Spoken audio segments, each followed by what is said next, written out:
To create a unique list. In other words, a list of the departments in column C with no repeats.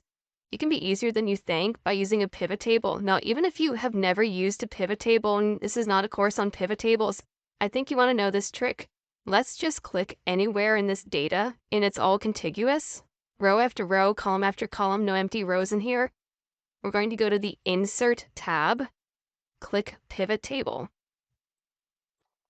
and simply click OK, and on the new sheet to the left of the current one, we'll suddenly have a new sheet, usually sheet 1, sheet 2, etc. And the field in question here is department. You see the pivot table field list on the right-hand side. Put a check mark in front of department.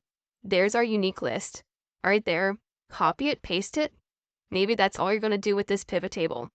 Move it somewhere, whatever. There it is, easy and fast, and is alphabetized too for convenience. We could do that with other fields as well. How about a unique list of buildings here? How many different buildings do we have?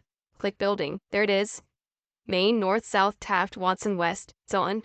How many statuses do we have here? So just check one of the boxes. We see this very quickly.